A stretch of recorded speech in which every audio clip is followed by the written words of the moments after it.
Sobrang nakaka-trauma itong video na 'to na lumabas sa timeline ko kagabi and wala siyang trigger warning kaya napatapos ko yung video without knowing kung ano ba yung nangyari sa video na 'to. Hindi ko na ipi-play yung full video dito dahil medyo sensitive siya sa mga viewers, pero searchable pa rin naman siya online. So, panoorin niyo na lang at your own risk. Ang sabi, New Fear Unlock daw 'to para sa mga mahilig or kailangang bumiyahe via bus dahil ito ay nangyari sa isang bus ng Victory Liner sa Nueva Ecija. Pero makikita sa video na itong dalawang passengers lang sa harap yung napuruhan. Pero yung the rest ng passengers sa likod, including yung driver sa harap, safe naman. So, hindi siya case ng isang hold up. Na-identify na yung isang passenger dito and yung mga suspect na gumawa nitong karumal-dumal na krimen dito sa loob ng Victory Liner bus. Pero hindi pa talaga nila matukoy kung ano ba yung specific reason kung bakit nagawa nitong mga suspect na yung nagawa nila dito sa dalawang passengers na to. May nagsasabi na ito daw dalawang passengers na to ay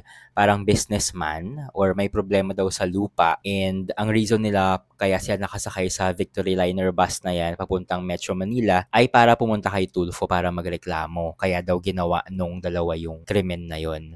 And meron din kumakalat na balita na yung isa daw dito sa mga passengers na to ay ka-live-in nung isa sa mga suspects. So hindi pa talaga sure, wala pang police report kung ano ba talaga yung main reason kung bakit ito nangyari. Pero to think na ganun na lang kaluwag yung security sa Victory Liner at nakalusot itong dalawang suspect na may armas, nakakatakot siya isipin, especially na libo-libo yung kababayan natin na nagta-travel via bus pero yung security hindi ganun kahigpit tulad ng security sa airport. I'm not sure kung meron silang metal detector para ma-detect itong mga armas na to. Sana naman maging wake up call ito sa management ng Victory Liner. Hindi lang sa management ng Victory Liner mismo, para din to sa ibang management ng mga bus company dito sa Pilipinas. Sana maghigpit kayo tulad ng paghihigpit sa airport dahil hindi lang naman dahil sobrang dami na ng mga krimen na nangyayari sa loob mismo ng bus. Kasi kung na-detect ito ng mga security guard or